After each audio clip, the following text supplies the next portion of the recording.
Ele traiu o próprio pai, vendeu o irmão e ainda se deitou e teve filhos com a própria nora. Ela, a nora, ficou viúva de 2 irmãos e ainda esperava se casar com o terceiro. Como não conseguiu, armou um plano para enganar o sogro. Ele é o todo-poderoso Judá, o considerado dono da tribo dos leões, e ela, por sua vez, é Tamar, considerada uma trapaceira, mas que teve seus motivos. É por causa dela que nasceu o menino Jesus, o homem que veio dos céus para salvar a humanidade. Mas para você entender essa história, é preciso voltar lá no início do mundo, época em que os anjos andavam sobre a terra e o grande Deus vivo conversava face a face com os homens. Ele é filho de um dos homens mais importantes do mundo. Seu pai é o grande Israel, também conhecido por Jacó. Jacó teve 13 filhos: José, Judá, Benjamim, Levi, Diná, Simeão, Ruben, Issacar, Naphtali, Asser, Zebulon, Gade e Dan. Não necessariamente nessa ordem. José era o filho mais querido de Jacó, pois era o filho da mulher que ele amava. Para você entender, ele teve 4 esposas simultaneamente: Raquel, a preferida, Lia, Zilpa e Bila. Lembrando que Lia é irmã de Raquel. Como José era o mais querido, ele tinha muitas regalias que os outros não tinham, e com isso despertava muita inveja e revolta nos outros irmãos. Naquele tempo, o filho primogênito era considerado um príncipe. Tudo conspirava para o bem do primogênito, mas o primogênito não era José e nem mesmo Judá. O primogênito era o Ruben, considerado o braço forte do pai, pois ele era o cotado para substituir o pai após a sua morte. Nada nesse mundo mudaria a regra na visão do pai Jacó. Apesar de amar mais o José, ele estava certo de que o seu substituto seria o grande e primogênito Ruben. A teoria é linda, mas as coisas mudaram e de repente, o que era certo tomou um rumo totalmente contrário e irreversível. Jacó descobre que algo muito grave estava acontecendo entre os familiares. Jacó descobre que seu filho primogênito, o Ruben, estaria de caso com uma de suas esposas, a Bila, justo a Bila. E isso enfureceu de grande maneira o Jacó, que de muito calmo se transformou em um leão de tão bravo que ficou. Esse feito, em outras ocasiões ou famílias, era tratado como castigo de morte, mas Jacó, sendo bom, permitiu que ele, o seu filho e a esposa não sofresse tal castigo. Contudo, esse erro não passou impune. Ele custou a sua preciosa primogenitura. Ele perdeu o direito de herdar a liderança em caso de morte do pai. As coisas estavam indo tudo muito mal. Parecia até castigo, mas ainda tinha muita margem para piorar. José, o irmão mais novo, teria tido um sonho e, muito animado, correu contar para os irmãos. Os irmãos, que já não gostavam muito de José, pelo fato de o mesmo não trabalhar como os outros, nem mesmo sequer queria ouvir seu sonho. Mas ele insistiu tanto que acabou sendo ouvido. José teria sonhado coisas estranhas, tão estranhas que não agradaram os seus irmãos. No seu sonho, ele liderava sobre os seus irmãos e todos prestavam contas e favores para ele. José sonhou que era rei. Seus irmãos ficaram tão furiosos ao ouvir tamanha ousadia e retiraram-se dali, por respeito ao pai. Mas entre si debatiam sobre tamanha ousadia do queridinho do papai, o José. As coisas estavam desandadas e José parece procurar encrenca. Dias após, José aparece com uma túnica, presente de seu querido pai, que, ao que indica, parecia uma túnica real. Isso no local de trabalho. Parece ironia. Os irmãos vestidos de trajes de trabalho e José vestido de rei. Era o que bastava para os irmãos. Movido pela força do ódio, entenderam que José estava os afrontando e se passando por líder, os vigiando. Ao se aproximar de José, eles estavam decididos a acabar com a vida dele. Mas o coração de Rubem doeu, imaginando o seu próprio irmão morrer de forma tão brutal. Então, ele convenceu seus irmãos a não tirar a vida dele. Mas decidiram jogar José numa cisterna. A cisterna estava vazia, não tinha água na cisterna, mas ele permaneceu por lá por um longo período. Enquanto José implorava para sair do buraco, Rubem, o irmão mais velho, o mais piedoso, precisou sair. E no intervalo em que Rubem estava ausente, os irmãos aproveitaram para vender José para uma carruagem de ismaelitas que passavam por lá. Esses, por sua vez, compravam escravos e iguarias para levar para o Egito. Bastou para os interesseiros. Foi Judá que teve essa horrenda ideia de vender o próprio irmão como escravo. Ele nem sequer pensou no estrago que causaria. Dessa forma, os irmãos se livraram do então futuro líder. Eles se livraram de José, mas criaram um novo problema. Agora a preocupação seria: o que dizer para papai?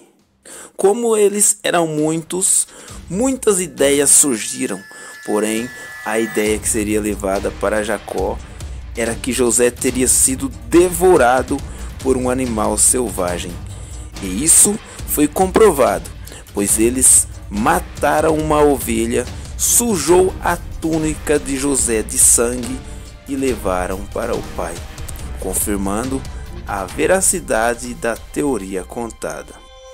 Os filhos se sentem aliviados por conseguir convencer a Jacó, mas o estrago agora era na saúde do pai. Jacó sofria a morte do filho e secava, se desidratava, jejuava e procurava pelo filho. Ele não se conformava de jeito nenhum com a perda do filho.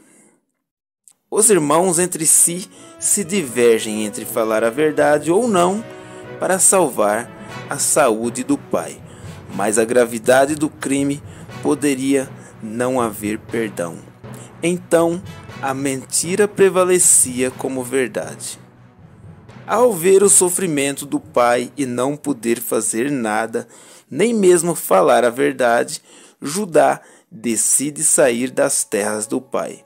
Alguns historiadores afirmam que Judá seria o escolhido para assumir a liderança após a sua morte. Então ele decide deixar a terra do pai para não causar mais dor no pai e decepção. Judá está agora em um outro povoado. Lá ele conhece uma mulher e tem por esposa e constitui família. Agora Judá é pai de família responsável e tem 3 filhos: Onã e Selá. Os filhos de Judá crescem e se torna homem. E como era de costume o pai escolher uma mulher para o filho primogênito, Judá escolhe Tamar, uma mulher linda e de família, como mulher de A expectativa para o primeiro neto era grande, porém o pior acontece. Tamar não se engravida de forma nenhuma e morre sem dar a honra ao pai. Como de costume na época, Judá determina que Onã deve se casar com Tamar. Onã se casa por respeito ao pai, mas não acha justo. Dessa forma, ele decide não ter filhos com Tamar, evitando relações e descartando as sementes na terra. Esse feito teria aborrecido as divindades, que não permitiram que Onã continuasse vivo. Onã morre e Tamar está viúva novamente. Judá perdeu 2 filhos e não quer arriscar o terceiro. Então Judá decide que Tamar deve voltar para a casa de seus pais. Isso com promessa de dar a ela o seu filho Selá como esposo, assim que ele atingir a idade. Tamar obedece e vai, mas Judá não tinha nenhuma intenção de entregar o seu filho a Tamar. Ele tinha muito medo de perdê-lo, assim como os outros. O tempo se passou. Agora Selá já é adulto e pronto para se casar e ter filhos, mas seu pai o protege. Por outro lado, Tamar espera ansiosamente o momento de se encontrar com Selá, fato que não acontece. Tamar já estava certa de que Judá não cederia seu filho, pois muito tempo já havia passado. Com muita certeza, teria que enfrentar a velhice, viúva e solteira, e ainda por cima era proibida de arrumar outro homem, já que esse ato seria considerado adultério na época, e isso era considerado crime de pena de morte. Tamar está abandonada e clama a Deus por misericórdia, mas as coisas mudaram por lá. Até parece que Tamar foi ouvida. Depois de muito tempo, aparece Judá. Ele veio junto com um amigo tosquiar ovelhas na região. Ele parece solitário, abatido e muito desanimado. Tamar fica sabendo e tem uma brilhante ideia. Ideia tão perigosa que poderia mudar o destino de sua vida de uma vez por todas. Era viver ou morrer, mas ela estava decidida a colocar o plano em prática, mesmo que custasse a sua preciosa vida. Ao avistar a presença do sogro com as ovelhas, Tamar troca suas vestes de viúva e se traja de mulher da vida. Ela cobriu seu rosto com lenços e com maquiagem se transforma de tal maneira que era impossível ser reconhecida. A moça fica sentada de longe, com comportamento provocativo, e Judá, se sentindo só, procura aproximar-se dela e ter um momento com ela. Ela prontamente aceita, mas para isso existia algumas condições. Judá entende o recado, mas como estava a trabalho, não tinha nada para oferecer à moça. Ele a promete que a daria um cabrito como recompensa, mas teria que buscar, e isso não era tão já, pois estava muito longe de casa. Ciente do seu implacável plano, Tamar o pede alguma coisa como garantia de que cumpriria sua palavra. Esse, por sua vez, nada pode oferecer. Ela escolhe dele teu selo, teu cordão e o seu cajado. Judá aceita a proposta e Tamar fica com os presentes em troca do cabrito. Ele nem sequer imaginou que estava se deitando com a própria nora. Dias depois, Judá manda que um dos seus homens procurem a mulher para cumprir o combinado e pegar os seus pertences. Mas, para a surpresa de Judá, a mulher não foi encontrada. Tempos depois, chega a notícia a Judá que Tamar está grávida. Entendendo Judá a gravidade do feito, pede que homens busquem Tamar, nem que seja à força, a fim de condená-la com a pena de morte por adultério. Naquela época, o adultério era um dos piores crimes, pois feria a honra. Tamar é levada a se explicar com Judá, possivelmente entregar o suposto amante. Pelo crime que cometeu, eles seriam apedrejados e queimados. Judá estava certo do que deveria fazer, mas o inesperado acontece. Quando Tamar é questionada sobre quem é o homem que desonrou a família de Judá, Tamar simplesmente apresenta seus pertences e justifica: o homem com quem me deitei é dono desses pertences. Um silêncio toma conta do ambiente. Então Judá, reconhecendo os seus pertences, diz: mais justa é ela do que eu, porquanto não a tenho dado a Selá, meu filho, como prometido. Isso foi a libertação da moça. Dessa forma, Tamar foi liberta do castigo e teve 2 filhos gêmeos da relação com Judá. Ela viveu o restante da sua vida com os mesmos direitos de esposas de Judá. Porém, a Bíblia relata que Judá nunca mais tocou no corpo de Tamar. A história de Judá e Tamar é uma das passagens mais importantes e essenciais da história da Bíblia, pois é através deles que surgiu a semente que futuramente traria ao mundo o menino chamado Jesus de Nazaré, o Cristo.